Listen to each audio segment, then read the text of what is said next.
Hello, my name is Nicholas Brumfield, and I would like to welcome you to the fourth and final video of the Nick and Jordan video series, sponsored in part by the Benjamin A. Gilman International Scholarship, administered by the Institute of International Education. The purpose of this video series, and if you haven't seen the other ones, you can go to my YouTube channel to check them out, is to basically outline the basic general study abroad process for those interested in study abroad, and to detail the benefits of study abroad in order to encourage people to study abroad in general and to study abroad in the Middle East and in my host country of Jordan in particular.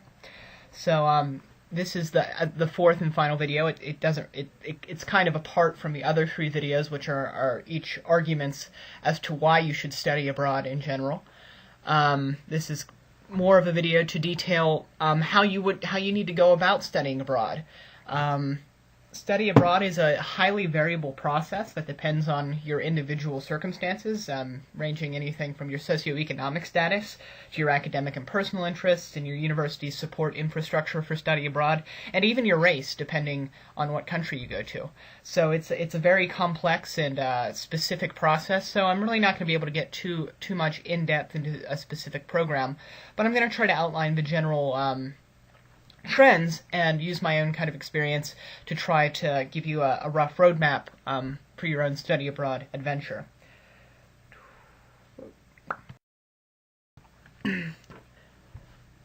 So first things first, you need to decide what you want from a study abroad experience and arrange your priorities accordingly.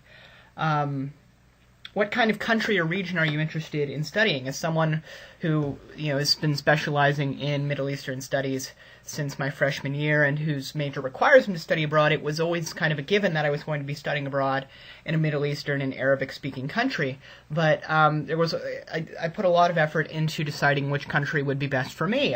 This is, of course, back kind of when the Arab Spring was happening. It was a little bit afterwards, but we really didn't know what was going on then. So, like, Egypt was a possibility.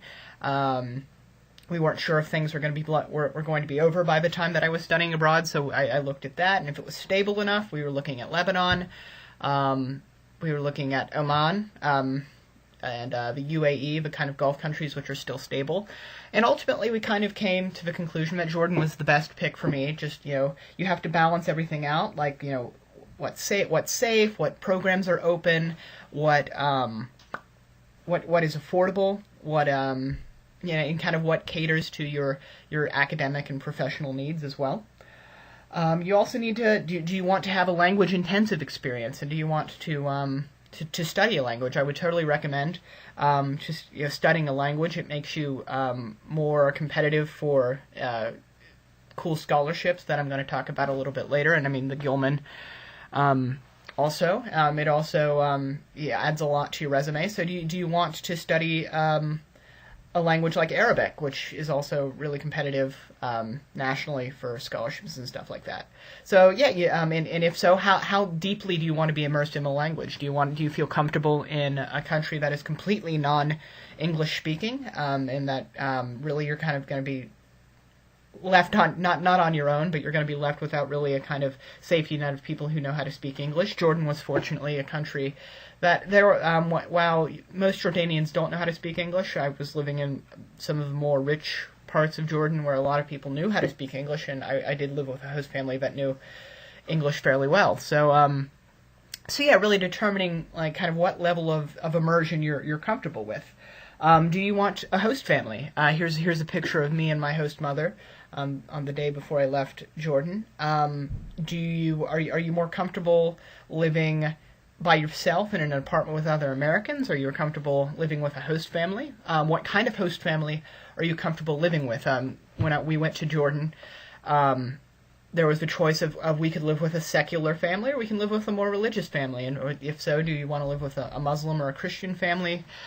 Different backgrounds. So really, it's what are you comfortable living with? Because these are people you're going to be seeing every day, every night for 4 months, and these people are going to become like your family. So choosing, deciding what you're comfortable with is extremely important.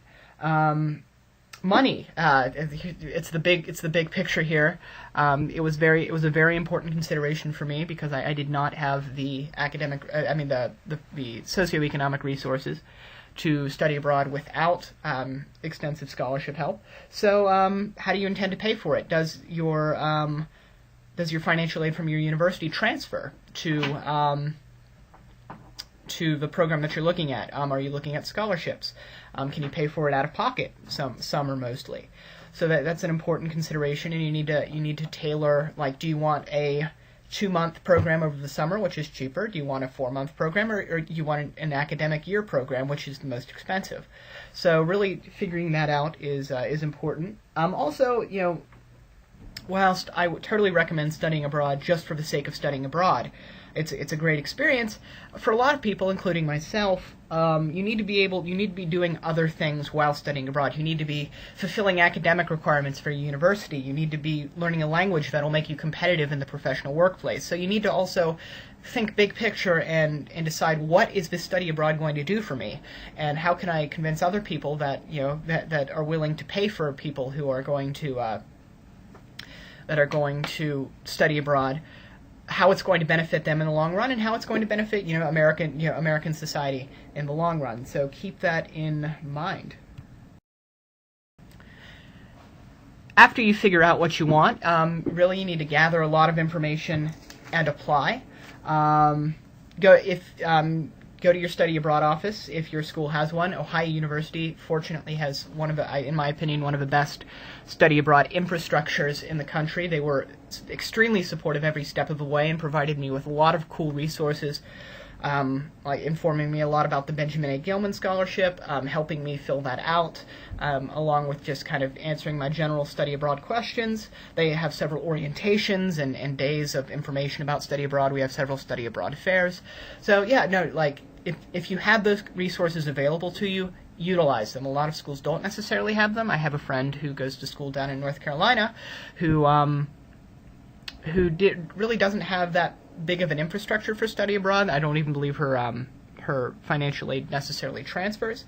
So, and if you're in that kind of situation, you're going to have to do a lot of legwork on your own. Fortunately, she was able to get everything together and had a very cooperative study abroad advisor, and she's now going to go to Italy. So it is possible, even if you don't have this this kind of infrastructure behind you, but definitely, if you have it, use it.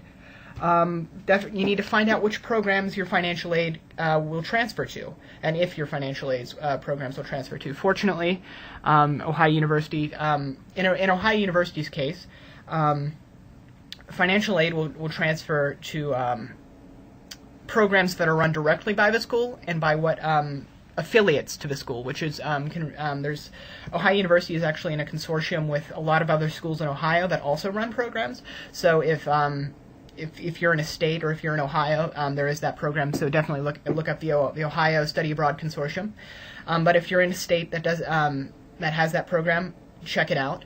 Also, there are several study abroad companies like CIEE, which is where I eventually went with, or there's also SIT, Study Abroad. There's also ISA, just a couple of the companies to look at that are affiliated that were affiliated with my school and were able to accept transferred financial aid.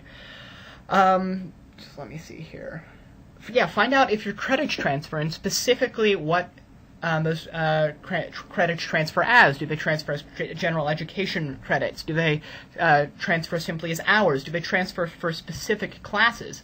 I was fortunately able to work with my advisor in my college, and all the classes that I took over in Jordan directly transferred to specific requirements that I needed to have fulfilled here in America. So when I came back, I was still on track to graduating in 4 years, which oftentimes, if you're not careful, study abroad could accidentally even extend your time at college, which can be financially devastating for some people who can't afford more than 4 years. So definitely keep that in mind.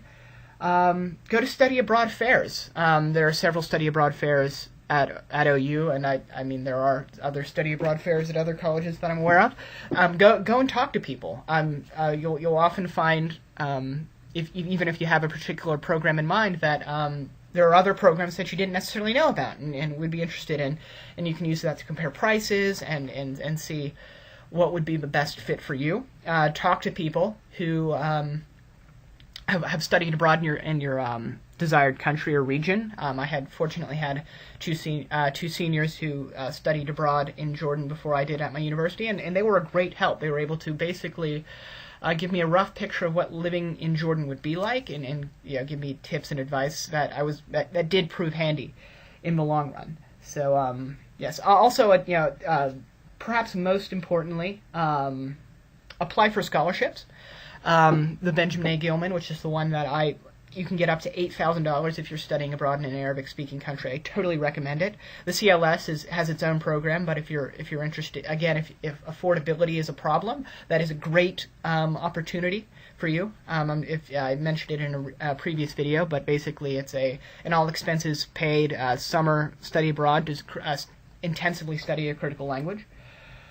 And then once you have all this together, I know this is all very, it sounds like a lot, and it is, and it's a long process, and particularly for the Gilman, you need to give yourself a long time.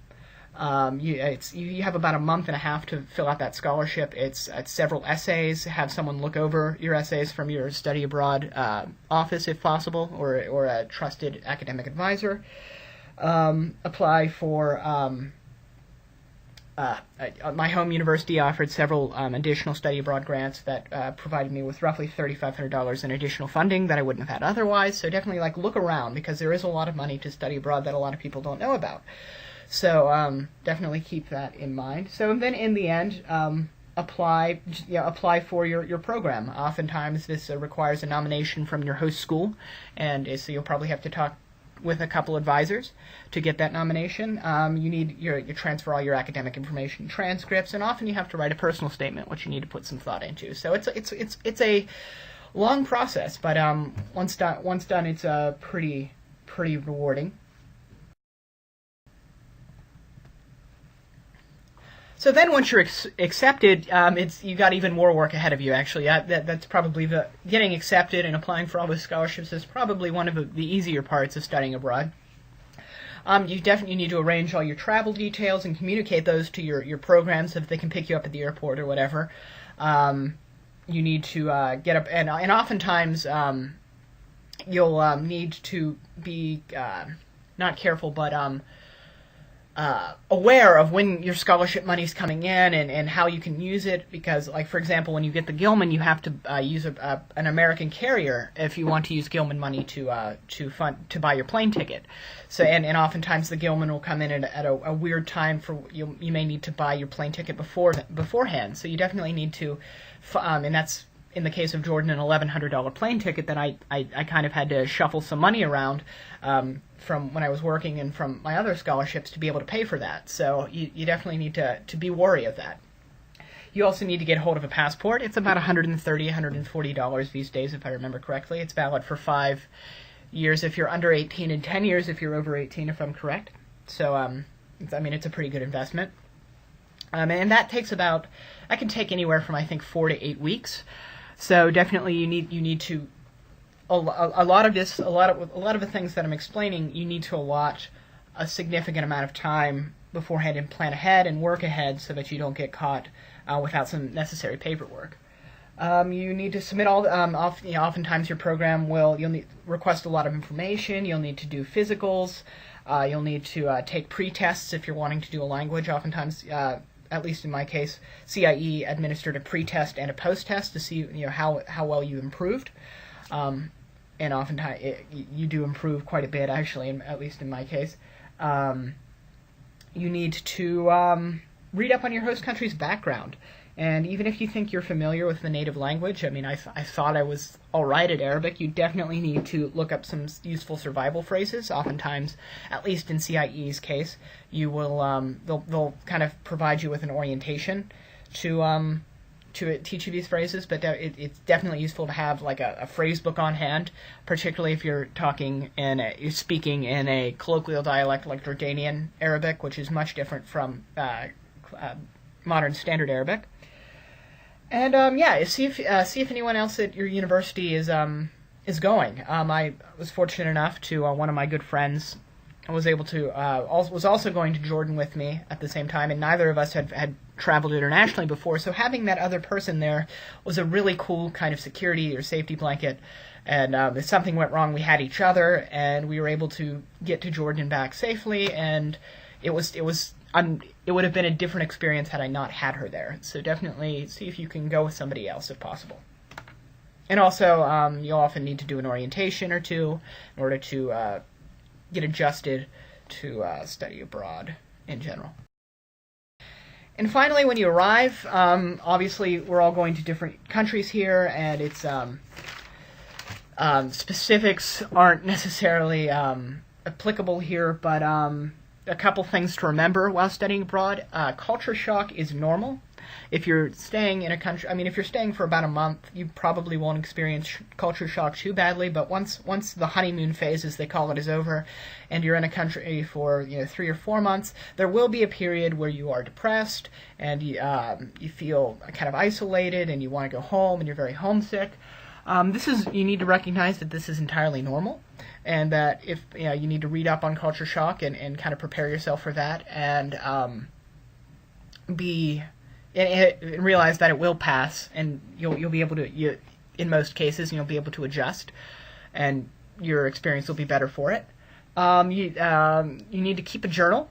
It's something that I did not do in Jordan, and I'm regretting it every day as the memories kind of slip away and I'm forced to use pictures. I have several friends who did keep journals and who now have that for the rest of their lives to be able to better remember their experience. I'm hoping to study abroad in the summer and would like to keep a journal. Travel if you can. Travel even if you feel like you don't necessarily have the money.